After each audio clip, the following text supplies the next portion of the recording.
भू राजनीतिक तनाव कम होने के कारण सोने की कीमत में कमी आई। गोल्डमैन सैक्स ने दिसंबर 2026 के लिए सोने की कीमत का अपना अनुमान $4,900 प्रति औंस से बढ़ाकर $5,400 प्रति औंस कर दिया है।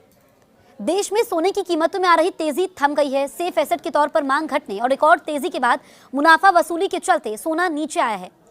23 जनवरी की सुबह राजधानी दिल्ली में 24 कैरेट गोल्ड का रेट गिरकर 1,54,450 रुपए प्रति 10 ग्राम हो गया है। अंतर्राष्ट्रीय बाजार में सोने का हाजिर भाव फिसलकर $4,822.65 प्रति औंस पर आ गया। दरअसल अमेरिकी राष्ट्रपति डोनाल्ड ट्रंप ने कहा है कि वो ग्रीनलैंड पर अमेरिकी नियंत्रण के लिए दबाव बनाने के लिए 8 यूरोपीय देशों पर टैरिफ लगाने की अपनी योजना रद्द कर रहे हैं। साथ ही ग्रीनलैंड समेत पूरे आर्कटिक क्षेत्र के संबंध में भविष्य की डील का फ्रेमवर्क बनाया गया है। ये भी कहा कि अमेरिका ग्रीनलैंड पर कब्जा करने के लिए सैन्य बल का इस्तेमाल नहीं करेगा। इन घोषणाओं से भू राजनीतिक तनाव कम होने के कारण सोने की कीमत में कमी आई है। पिछले हफ्ते ट्रंप ने उन यूरोपीय देशों पर टैरिफ लगाने की धमकी दी थी जिन्होंने ग्रीनलैंड पर अमेरिकी नियंत्रण का विरोध किया।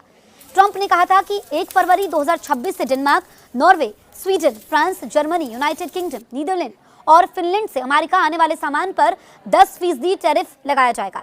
यह भी कहा था कि अगर ग्रीनलैंड की पूरी तरह से खरीद के लिए कोई भी डील नहीं होती है तो ये टैरिफ बढ़कर 25% हो जाएगा। लेकिन अब ये टैरिफ नहीं लगेंगे। दिल्ली की अगर हम बात करें तो देखिए कि जो 24 कैरेट सोने की कीमत है 1,54,450 रुपए प्रति 10 ग्राम है। 22 कैरेट के अगर हम भाव की बात करें 1,41,590